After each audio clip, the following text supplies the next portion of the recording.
I'm Jordan and you're not. Alright, last week I reviewed the Prom Night remake.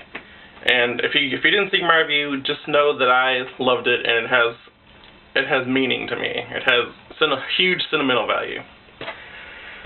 So then I decided to watch the original Prom Night, and I figured, what the heck, I'll go ahead and review it too. Now, the original Prom Night and the Prom Night remake are two completely different movies, so you can't really compare one to the other. This one has it's a slasher. It's a masked slasher, and it has a revenge story. The other one was just about a crazy teacher trying to get to one of his students that he was really in love with. It's like a alternate Mary Kay Letourneau love story. Yeah. Okay. So this one stars Jamie Lee Curtis and Leslie Nielsen. You know, Leslie Nielsen from the Naked Gun movies, who's always so funny.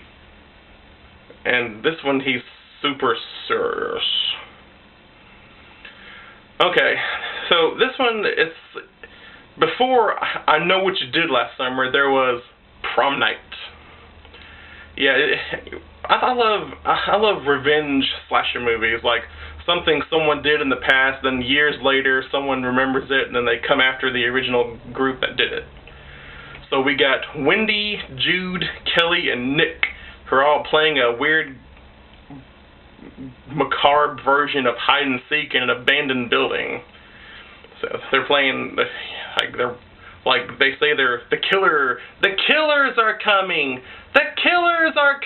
or something like that.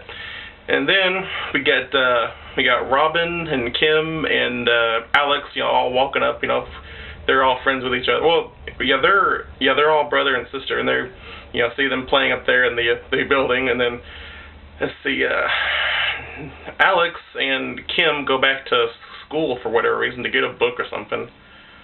Kim is Jamie Lee Curtis, and even in Halloween, Jamie Lee Curtis forgot a book at school. She's always forgetting her books. What's the matter with her? Can't she remember anything? What's the matter with you? So, sweet, innocent little Robin decides to go up and wants to play the game with him. And then they all kind of mess with her, kind of toy with her, torment her, humiliate her, and they kind of back her up against a window, and then she just falls out. And then she dies immediately, instantly. Poor little Robin, what'd she ever do to you? So, of course, the family is distraught, and then, Leslie Nielsen is the dad, Mr. Hammond. He's the principal at Hamilton High.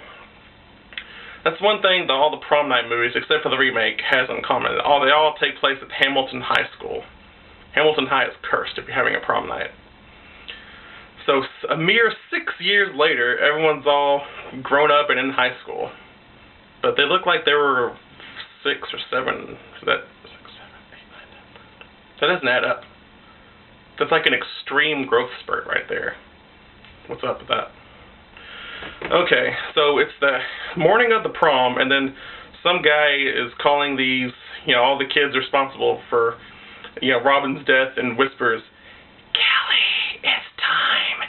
Do you want to play tonight?" Or something like that. And then this is back before there were cell phones and, Star 69, stuff like that.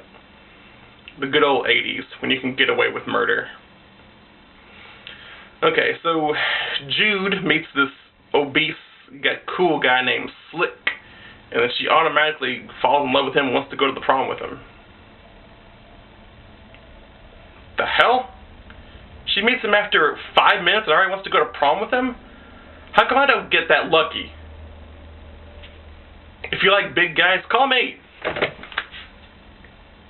Alright. I should have been born in the 70s, so I could have been cool and fat in the 80s. PH fat, I'm not that big. I'm only 97 pounds. Okay. So throughout the day, Kelly, Wendy, Jude, and Nick, they all receive a knock with these weird calls, and they're all weirded out by it. And Kim, Jamie Lee Curtis, she didn't really do anything, so she's in the clear. She kind of goes around, wants to see what's happening, all these things. And then there's this detective who was a part of it, who was a part of the case, with Robin's death 6 years ago, who somehow thinks it's this other guy, this guy that was set on fire. He thinks that he's the killer. Has like this conspiracy theory. It's this guy. He's out again. I knew it. He's back. And it's just like, it's all in his mind. It's just like a conspiracy theory to him. And we know that it's those kids that did it, so just shut up about that. We don't care about this other guy who has absolutely nothing to do with anything. Okay, so then later, we get to prom night, and then the killer has this ski mask, no mouth.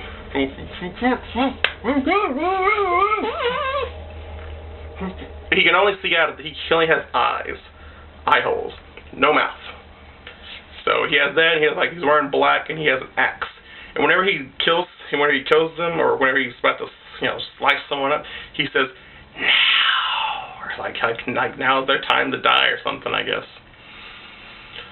So, it's a really good slasher, and it's got some nice disco, 80s music. It really feels like it's the 80s, and I heard that the Blu-ray is a better quality version. Piece of crap! I want the Blu-ray now. But in all, I would give this movie a B+.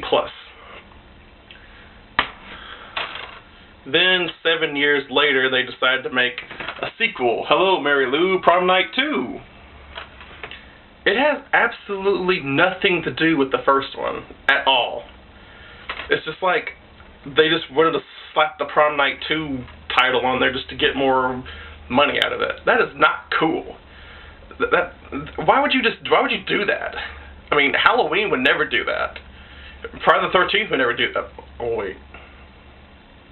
It's okay if Halloween does it, because Halloween's popular and shit. So, okay, yeah. Prom Night 2 has a supernatural feel to it. It's about this girl comes back from the dead, and she's like, was really popular, and Prom Night 3 has the same girl, and Prom Night 4 is about a killer preacher.